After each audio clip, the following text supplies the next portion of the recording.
Shalom.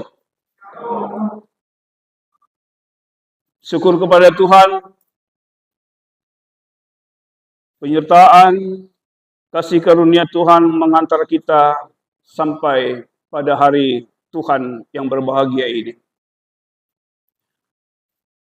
Pengantaran yang dilakukan oleh Tuhan buat kita sekaliannya, itulah tanda mujizat Tuhan selalu ada buat kita.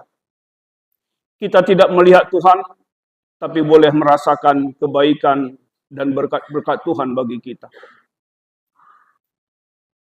Judul khotbah kita tidak melihat namun percaya.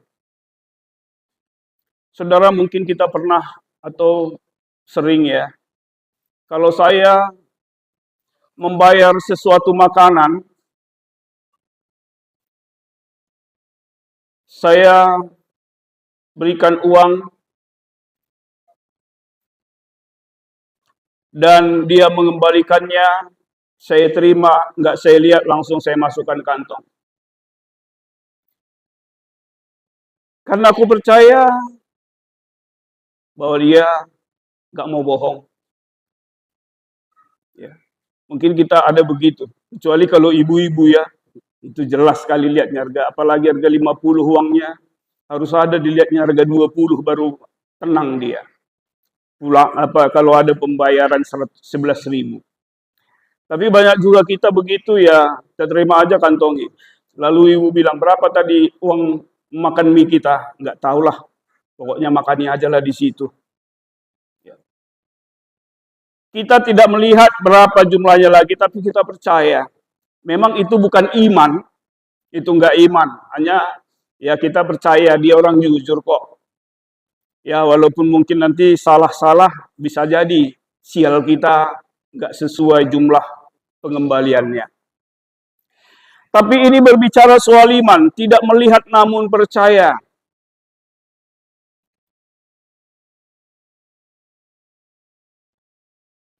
Ini sesuatu keyakinan kepada Tuhan kita. Kita nggak hidup zaman Yesus.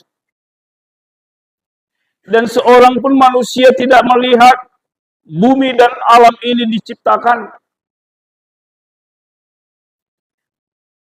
Tapi kesaksian Alkitab yang ada pada kita meyakinkan kita bahwa apapun yang dilakukan oleh Yesus pada zaman dulu yang tidak kita lihat,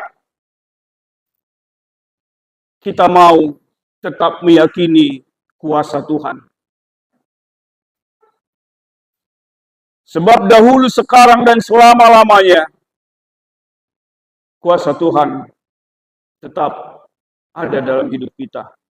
Derbi sendah rasa lalap, kuasa Tuhan lip rusur bas geluh tenda. Saudara-saudara, ini adalah proses perjalanan iman yang mau dinyatakan di dalam kita memasuki minggu Paskah yang kedua.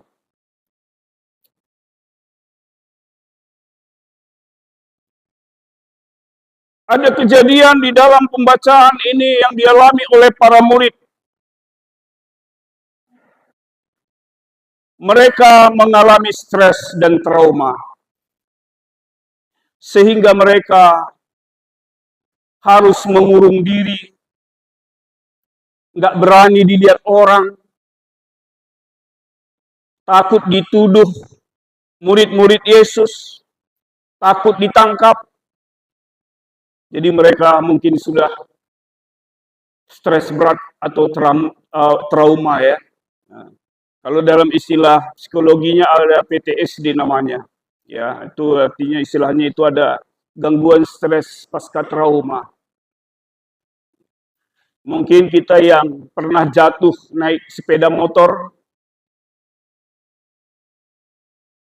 disuruh untuk belajar sepeda motor, nggak berani lagi. Ya kan? Sudah ada stresnya, trauma, mikirkan pernah terkilir kakinya jatuh dari kereta. Sehingga nggak mau. Diberikan kereta yang paling gampang pun, motor listrik, kereta listrik pun sekarang kalau jatuh pun pelan-pelan saja, itu pun nggak mau. Ya, kekuatannya mungkin pelan-pelan saja. Itu pun nggak mau takut. Ya, ketakutan itu membuat dia nggak berani lagi. Ya. Yang paling gampangnya, ya seperti kami dulu yang suka curi-curi rambutan di depan ini atau di simpang tiga sana, pernah jatuh dari karena curi rambutan, udah trauma dari ketinggian, nggak berani lagi. Ya, banyak itu kejadian-kejadian yang membuat kita stres dan trauma, sehingga nggak mau lagi melakukan yang seperti yang membuat kita itu merasa ya stres lah, takut. Dan gangguan stres itu juga yang dialami oleh para murid.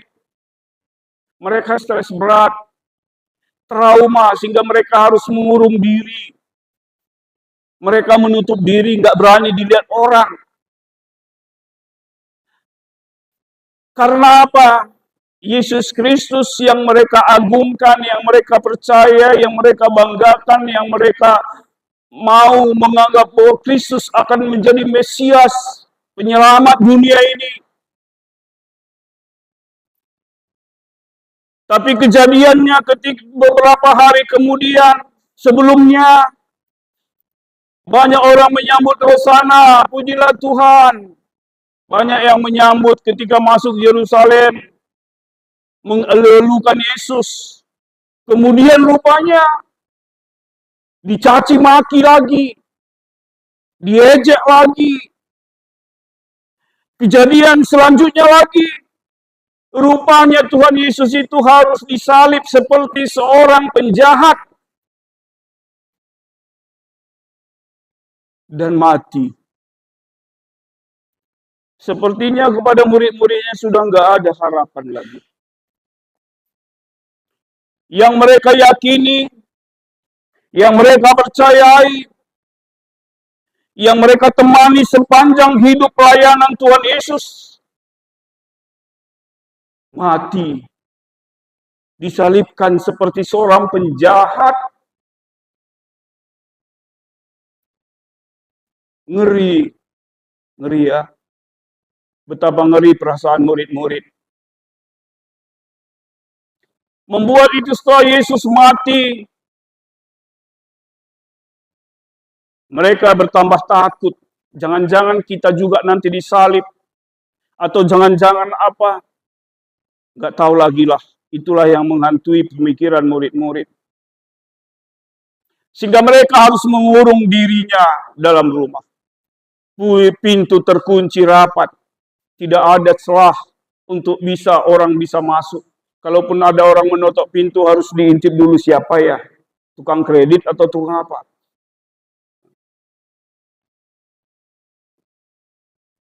Di dalam situasi yang mencekam itu, Yesus ada di tengah-tengah mereka. Damai sejahtera bagimu. Entah dari mana, tiba-tiba fisik Yesus ada bersama dengan mereka. Itulah dikatakan bahwa Tuhan ini tidak dibatasi ruang dan waktu. Kuasa Tuhan tetap ketika kita menyebut Tuhan di sini, ada Tuhan di sini. Ketika kita menyebut Tuhan di Cingkesana, Tuhan ada di Cingkesana. Ketika orang Seribu Jandi menyebut Tuhan di Seribu Jandi, di Toba, di Samosir, segala macam, Tuhan ada di situ. Tuhan kita tidak dibatasi oleh ruang dan waktu. Apapun tidak ada yang membatasi kuasa Tuhan di dalam kehidupan kita. Termasuk di dalam situasi murid-muridnya yang ketakutan dan mereka sangat stres sekali. Dan mereka pun berbicara, nggak berani lagi kuat-kuat. Tidak ada lagi tawa bagi mereka. Mereka sangat sedih, mereka sangat tertekan. Yesus ada dalam situasi yang seperti itu. Tuhan menghampiri murid-murid di tengah keraguan, kekecewaan, kecemasan, dan ketakutan mereka.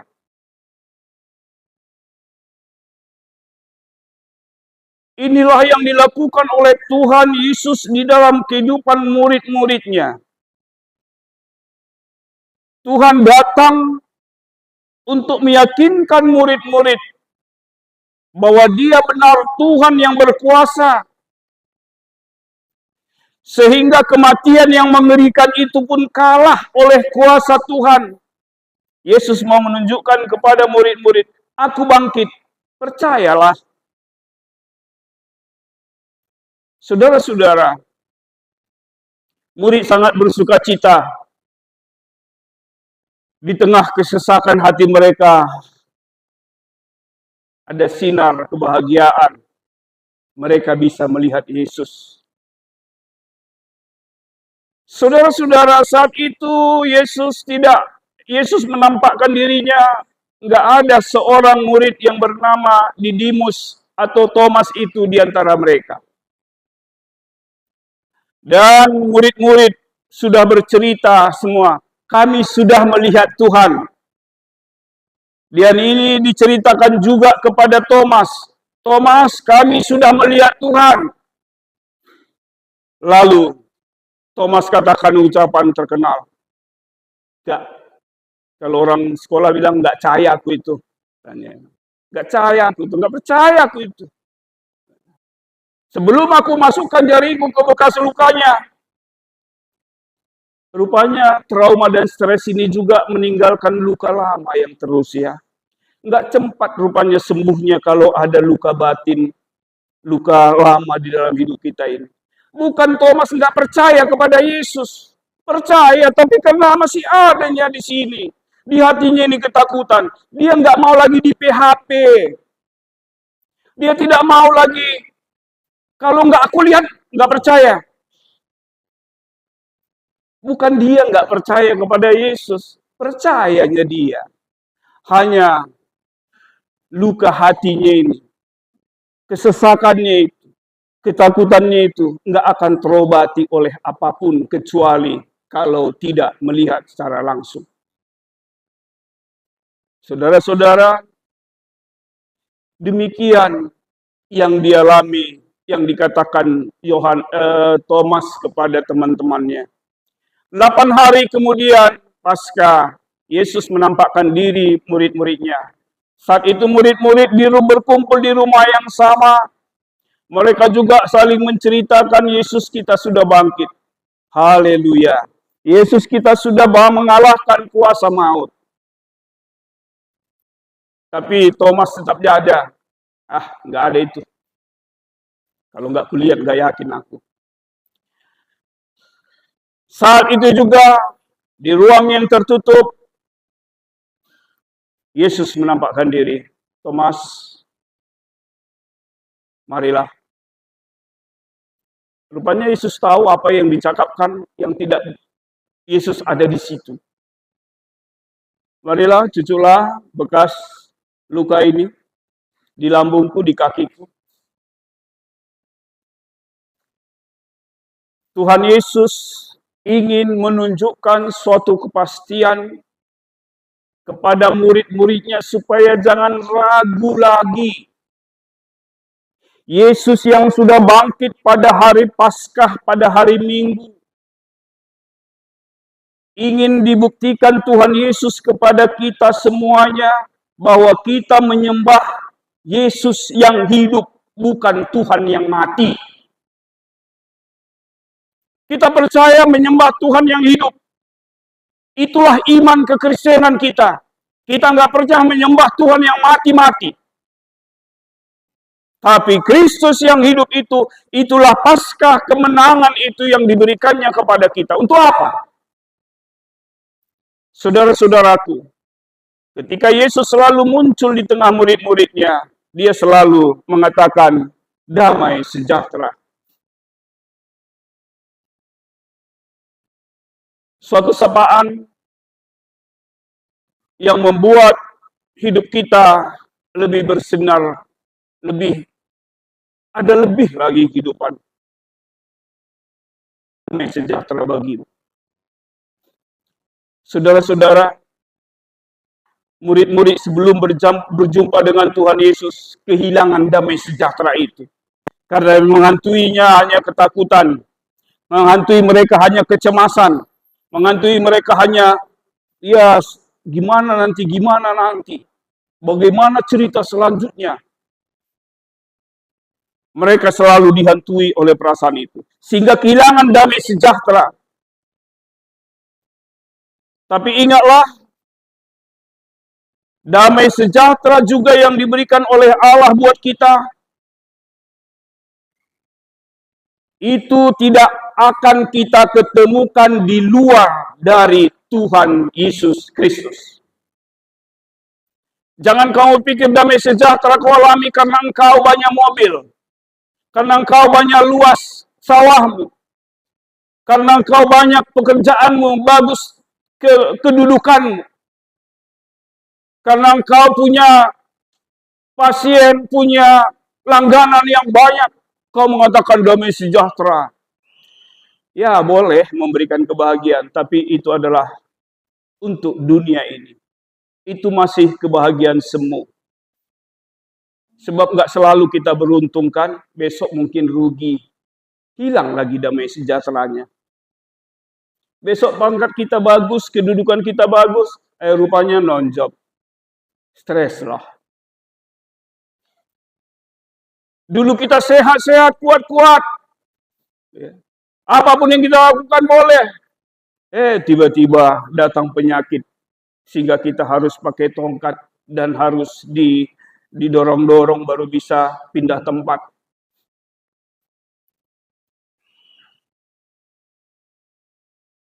Tapi damai sejahtera yang datangnya dari Kristus, hanya itu yang bisa kekal dalam kehidupan kita. Bukan berarti kita bebas dari masalah. Bukan berarti kita bebas dari utang-utang kita. Bukan berarti kita bebas dari, ya apalah katakan, semua yang boleh kita nikmati. Enggak. Tapi setidak-tidaknya damai sejahtera itu menguatkan kita untuk menghadapinya. Itu yang datang dari Tuhan. Iman yang diberikan Tuhan kepada kita di dalam kehidupan ini, itu adalah senjata bagi kita untuk menghadapi kenyataan hidup mungkin seperti yang tidak kita harapkan. Mungkin kita menjadi takut.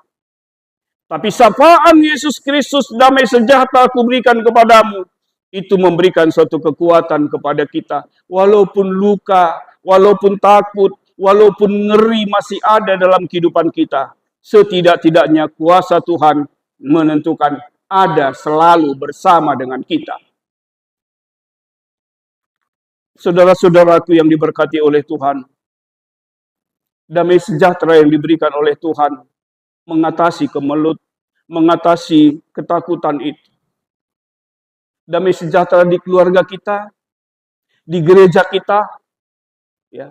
Kita berbeda kadang-kadang di gereja kita banyak macam-macamnya. Tapi damai sejahtera Tuhan mau membuat kita untuk boleh saling mengampuni, saling mau menerima, saling mau membalut luka. Itu damai sejahteranya. Damai sejahtera dalam rumah kita, kadang-kadang kita susah menghadapi suami. Si ibu kadang-kadang susah menghadapi anak. Tapi setidak-tidaknya kita masih tetap bisa bertahan dan tetap di dalam doa kita bahwa Tuhan akan tolong dan bantu kita di dalam situasi yang membuat kehidupan kita menjadi, ya setidak-tidaknya agak longgar sedikit lah, itu damai sejahteranya. Selanjutnya kita terus berjuang, hidup ini kan ada perjuangan terus. Jadi jangan pikir ikut Yesus jalan tol, enggak. Orang kadang-kadang semakin mengenal Kristus, semakin tahu dosa, semakin susah hidupku ini setelah aku ikut Yesus. Setelah aku percaya kepada Tuhan Yesus, seperti ngomong-ngomong, seorang anak dengan bapaknya, Pak, ya bapaknya dulu ini pemabuk ini, yang suka judi juga, suka marahin mamanya terus. Pak, Bapak sudah ke gereja lah, aku gereja. Tapi hidup kita begini-begini aja kok. Ya, masih aja yang terus calon Bapak ya paling tinggi 100.000 sama mama. Si Bapak yang sudah meninggalkan tuanya, minumannya, dan judinya, mengatakan, ya nak, hidup kita masih begitu. Tapi setidaknya ada perubahan untukku. Aku tidak minum lagi. Aku sudah jarang-jarang marahi mamamu, cuma sekali-sekali aja. Aku kan sudah nggak terlalu larut malam pulang ke rumah. Yang itu pun berubah. Kalau soal nasib kita, itu tergantung bagaimana apa yang kita lakukan. Jadi orang yang mau mengikut Kristus itu ada sesuatu perubahan. Jadi pengenalan kita kepada Kristus, itulah sekarang yang mau kita imani, Bapak Nade Turang Resenina. Mari kita mau tetap meyakini di dalam iman percaya kita. Hidup ke depan kita tidak tahu. Tapi bersama dengan Tuhan memberikan damai sejahtera, serupa dengan murid-murid yang mula-mula takut, cemas, bimbang, curiga lihat orang pun, akhirnya mereka semakin berani keluar memberitakan firman Tuhan. Si Thomas, si Didimus itu yang tidak percaya kepada Tuhan. Kalau saudara baca di dalam search dalam Google itu, ini orang yang luar biasa pelayanannya. Setidak-tidaknya apa yang dilakukan oleh para murid dapat dimengerti oleh orang lain, sehingga melalui murid-murid ini tadi mereka memperkenalkan kuasa Tuhan, kebaikan Tuhan untuk orang lain. Saudara-saudaraku yang diberkati oleh Tuhan, pesan Paskah bagi kita selalu mengingatkan kemenangan Kristus memberikan sesuatu yang luar biasa di dalam hidup dan iman kita. Hidup kita yang susah di dunia ini, tapi ada iman yang mengimbanginya, sehingga saudara tidak selalu stres, trauma terus, sehingga tidak berani untuk berbuat apa-apa lagi. Mari kita tetap tunjukkan karya kita. Tuhan ada bersama dengan kita. Dia adalah Immanuel, Kristus yang selalu bersama dengan kita, yang selalu mengatakan damai sejahtera kepadamu. Iman percaya kita menguatkan kita menjalani hari-hari kita yang sulit di dalam kehidupan kita bersama. Tapi percayalah, tidak melihat namun percaya. Yakinlah, kuasa Tuhan selalu ada di dalam kehidupan kita. Amin.